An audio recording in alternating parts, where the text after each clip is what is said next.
When the Galactic Federation designed Trial Zone 19, it wasn't meant to be a challenge. It was meant to be a message. Built with crushing gravity, lethal radiation, and AI combatants faster than thought, it had broken war-hardened species. In hours, no one had ever passed it. In fact, most didn't even survive the first phase. So when humanity requested to participate, the galaxy watched with morbid curiosity.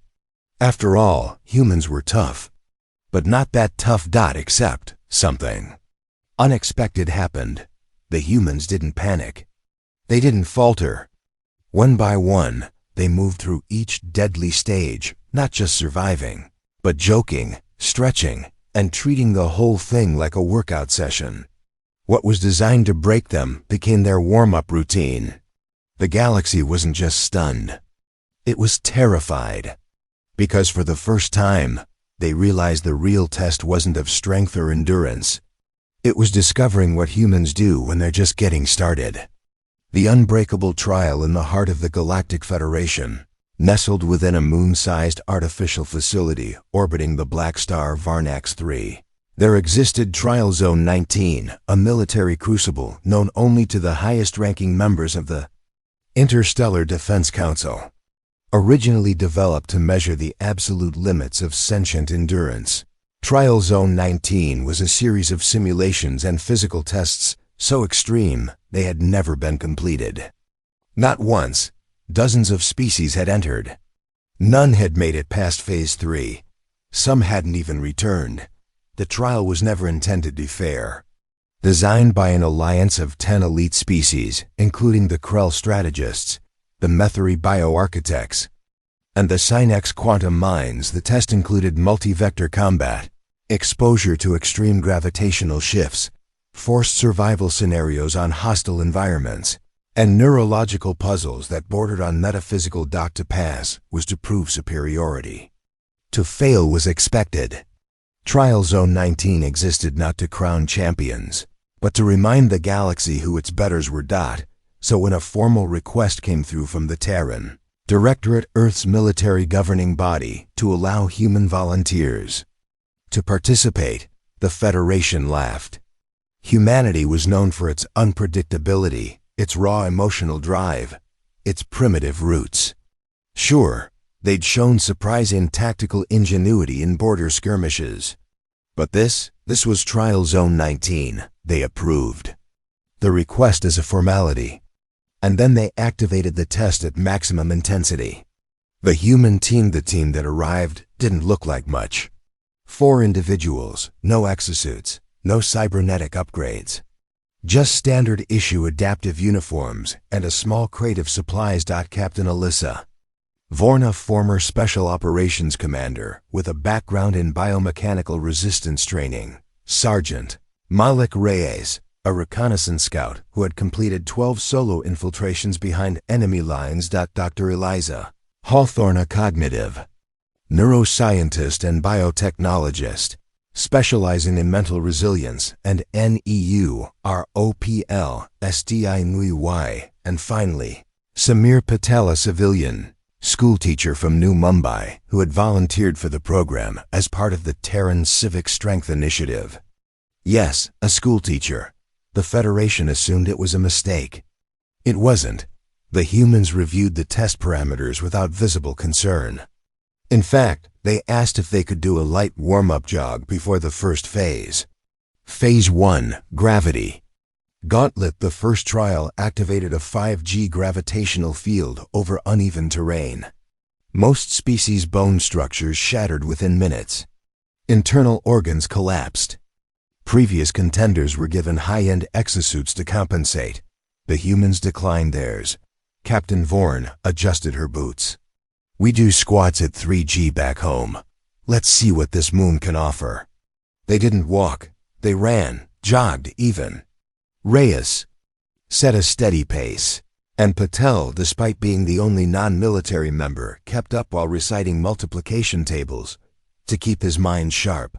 Halfway through, the Federation monitors noticed something strange. The humans' heart rates were stable. Breathing even. They weren't pushing themselves. They were warming up, Phase 2. Combat simulation. Next came the AI combat dome. Opponents spawned with lethal precision, reacting faster than light-speed sensors could track. The test was supposed to push fighters to their absolute limit. Reyes took point. Using terrain, echo distortion, and low light conditions, he confused the AI systems. Vorn timed pulse grenades to exploit micro-latency in the AI's predictive algorithms. Dr. Hawthorne didn't even fight. She hacked the simulation. Protocols using a neural interface she built from scrap and redirected 2 of the AI units to fight each other. Patel? He found a crowbar and broke 3 AI skulls in a row, then asked, "Is this part supposed to be hard?" In under 7 minutes, the dome fell silent. The humans had not only completed the simulation, they had dismantled it. Phase 3, mental. Collapse matrix. This phase had no visuals, no sound. It used targeted frequency disruption, emotional memory resonance, and recursive identity fracturing. Designed to break minds from the inside out, this was the phase where most participants simply screamed until their consciousness gave out. The humans sat in silence. Their vitals spiked briefly as expected. But then something changed. Hawthorne entered a meditative trance and used a mental discipline technique called cognitive compartmentalization, developed during her studies on PTSD survivors. Vorn mentally relived every combat tour she had survived and reframed each trauma as a data point. Reyes visualized a mountain, then climbed it. And Patel? He began humming a song from his childhood. Something simple, repetitive, a mental anchor that echoed louder than the Federation's psychological warfare tools. 3 hours later, the humans emerged calm, alert, unbroken. Galactic reaction. The observers were stunned. The Krell strategists reviewed the footage 20 times. The Synex minds recalculated their neural prediction models. The Methri called it, statistically, impossible. The humans weren't just succeeding, they were doing it casually. At no point had their vitals entered danger zones. They coordinated without needing direct orders. They adapted mid-test. They even laughed. "This isn't training," muttered a Synex auditor. "This is play for them." Chapter 7. Earth's explanation. When asked how they prepared for the test, Earth officials sent a video montage. Marines running obstacle courses under acid rain. Scientists solving quantum encryption puzzles during zero-gravity combat drills. Children practicing martial arts in urban ruins as part of school curriculum. "You called it a test," Earth's ambassador said. "We call it Tuesday." Chapter 8. Federation panic. The Federation held an emergency session. Some proposed banning humans from future trials. Others wanted to cancel Trial Zone 19 altogether. But the real concern wasn't that humans had passed. It was that they hadn't even tried that hard. "We underestimated them," said Counselor Vree. "Not their strength, but their adaptability, their psychology. They thrive under pressure because pressure is where they live." Chapter 9. The final revelation. A final interview was conducted with Samir Patel. "Mr. Patel," asked a journalist, "why did you join the trial? You're not a soldier." He smiled. "I teach kids in a high-risk zone on Earth. Conflict resolution, survival, math, and emotional resilience. This trial? I've had harder Monday mornings.